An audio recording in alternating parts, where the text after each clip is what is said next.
Felices fiestas.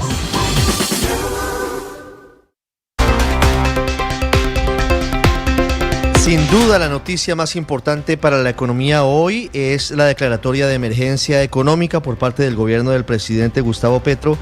Y hay dos preguntas, Marcela. ¿Esto qué significa en la práctica para el bolsillo de los colombianos, teniendo en cuenta que todavía no tenemos claros los decretos que desarrollan este estado de excepción?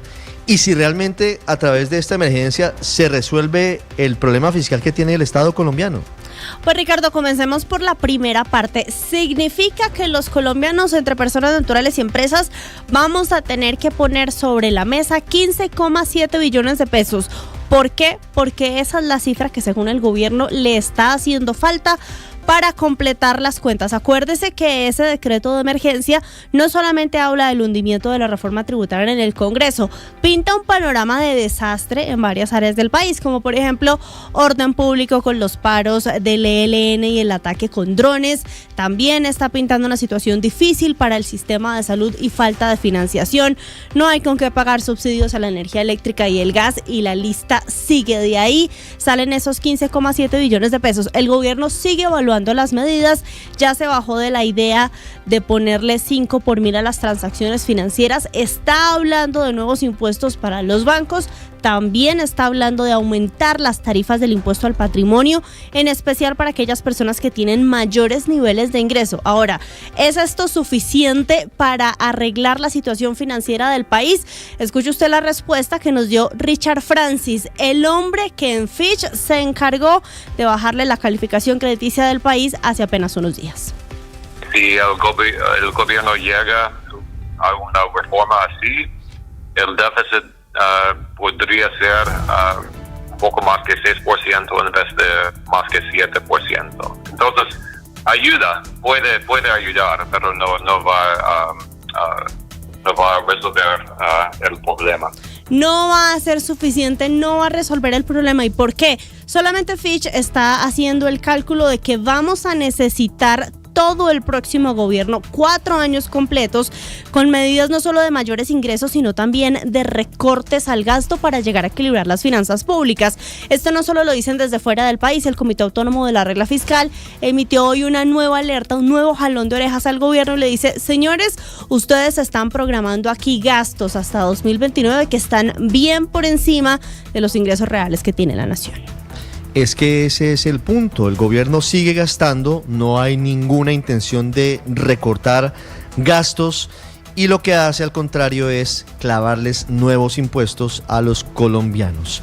Impuestos, estado de excepción de emergencia económica que es criticado por la inmensa mayoría de exministros de Hacienda, por la inmensa mayoría de gremios que consideran que esto debe ser trabado, suspendido de inmediato por la Corte Constitucional. Catherine Ávila. Para expertos en economía, el decreto de emergencia económica es inconstitucional, pues ninguno de los puntos podría ser considerado como un hecho sobreviniente, habla el exministro José Manuel Restrepo. Porque lo que demuestra el documento es que ha existido una mala planeación fiscal, y la mala planeación fiscal nunca puede ser una justificación para una declaratoria de emergencia económica. Todos los hechos que allí se describen eran perfectamente conocidos desde hace más de un año. El tema de la UPC, el tema de los subsidios de energía. Incluso se acude a esas sentencias, tema que también la Corte se ha pronunciado en el sentido de que no justifican tampoco de ninguna manera una emergencia económica porque deben ser planificadas dentro del presupuesto nacional. Tras el anuncio del ministro de Hacienda, Germán Ávila, quien descartó el 5 por mil, pero anunció cambios en el impuesto al patrimonio,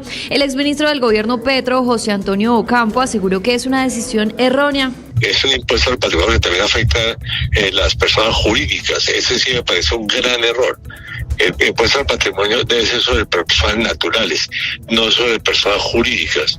Y más aún con el impuesto tan alto que tiene la renta de impuestos jurídicas del 35%, que es uno de los más altos del mundo, sería un grave error agregarle un impuesto al patrimonio. Desde el Consejo Gremial le solicitaron a la Corte Constitucional que de manera excepcional analice y decida con inmediatez sobre la suspensión provisional del decreto de emergencia económica, un llamado al que se sumó la ANDI.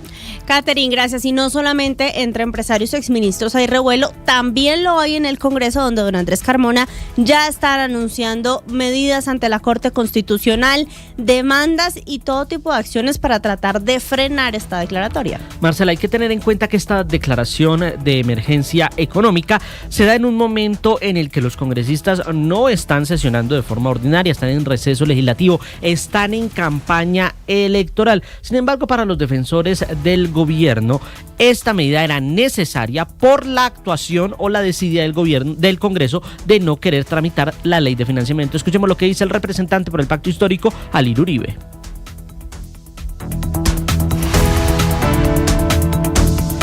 Pero también hay que tener en cuenta que todos los sectores políticos, más allá del Pacto Histórico, han criticado la declaratoria de emergencia económica. Consideran los integrantes de la oposición que esta medida es saltarse al Congreso de la República. Dígame, Ricardo. Escuchemos a Alirio Uribe, representante del petrismo. Eso genera una situación excepcional, extraordinaria, porque se genera una crisis fiscal, ya que el 93% del presupuesto general de la nación es inamovible. Entonces se afectan temas sociales. Dentro de los temas sociales que ponen y que dan gravedad a la situación, pues está el tema de la salud. Ahora, para la oposición es claro que no hay motivos para declarar esta emergencia económica. Tramitar una ley, negar una ley, no es motivo de emergencia económica. Escuchemos al senador Efraín Cepeda. Y hacer ese decreto haciéndole trampa a los colombianos porque las Cortes y la Constitucional están en vacancia judicial, merece el rechazo. Ahora, desde el Congreso también están pidiendo que se cite extraordinariamente a la plenaria en derecho propio para debatir esta emergencia económica. El senador por Cambio Radical, Carlos Motoa. Vamos a convocar al Senado de la República porque corresponde hacerlo por derecho propio. Control político no se suspende en receso legislativo. Y por supuesto vamos a demandar ese decreto de emergencia económica porque no están dadas las condiciones ni legales, ni de conveniencia. A Motoa se suman María Fernanda Cabal, Paloma Valencia, bueno, un sinfín de congresistas que ya están preparando sus respectivas demandas ante la Corte. Ten en cuenta algo, según la Constitución, el Congreso debe hacer un control o recibir un informe de esa emergencia económica 10 días después del vencimiento de la emergencia económica. Eso dice el decreto que anoche expidió el gobierno. Es decir, si el decreto es a principios de febrero, porque son 30 días calendario prorrogables según la emergencia económica, pero desde ya están pidiendo que en el mes de enero, en medio de esa campaña, se reúna el Congreso y le presente ese informe a la Corte Constitucional. 1:32. Los gremios consideran que impuestos que los afectarían a ellos son retaliaciones del gobierno por sus posturas críticas.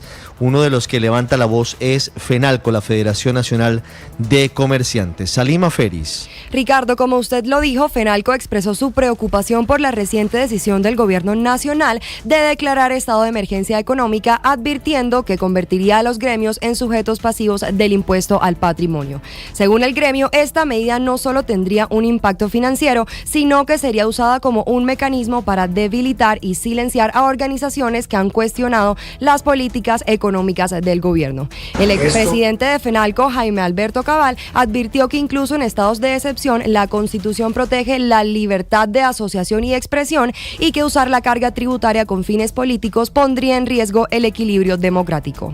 Esto es verdaderamente una retaliación, utilizar la carga tributaria como instrumento de silenciar las críticas que desde los gremios se le hacen al mal manejo económico del gobierno. No es justificable de ninguna manera. FENALCO además hizo un llamado a los gremios y a instancias internacionales como la Organización Internacional del Trabajo y la Comisión Interamericana de Derechos Humanos para que se mantengan alertas frente a esta eventual decisión.